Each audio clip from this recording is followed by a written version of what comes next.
రాష్ట్రాల్లో సంచలనం సృష్టించిన విజయవాడ స్వర్ణ బార్ కల్తీ మద్యం ఘటనలో కొత్త కోణం వెలుగులోకి వచ్చింది. ఈ బార్ మద్యంలో సైనైడ్ కలిసిందని సిఎఫ్ఎస్ఎల్ నివేదికలో వెల్లడైంది. 30 శాంపిల్స్ సేకరించిన పోలీసులు 25 శాంపిళ్లలో సైనైడ్ ఉందని నిర్ధారించారు. గతంలో స్వర్ణ బార్లో మద్యం తాగి 5గురు మృతి చెందారు. పదుల సంఖ్యలో అస్వస్థతకు గురయ్యారు.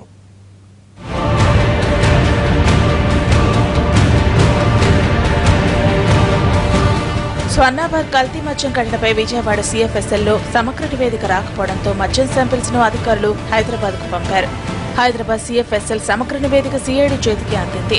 బయట నుంచి సెనైడ్ తీసుకొచ్చి కలిపి ఉంటారని అధికారులు అనుమానం వ్యక్తం చేస్తున్నారు. సెనైడ్ ఎవరు కలిపి ఉంటారన్న దానిపై సిఐడి ఆరా తీస్తోంది. కుట్ర ఉందనే కోణంలో సిఐడి అధికారులు విచారణ చేస్తున్నారు.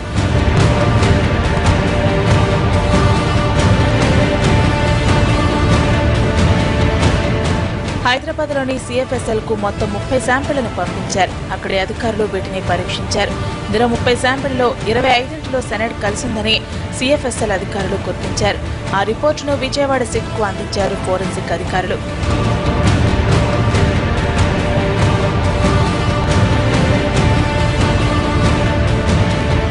విజయవాడలో జరిగిన నకిలీ మద్యం 5గురిని బలి తీసుకుంది. మరో 30 మందిని చావు అంచెల దాకా తీసుకెళ్లింది. ఈ ఘటనపై రాజకీయ దుమారం రేగింది.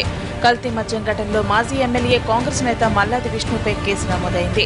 విష్ణుతో పాటు మరో 9 మందిపై ఎఫ్ఐఆర్ నమోదు చేశారు పోలీసులు.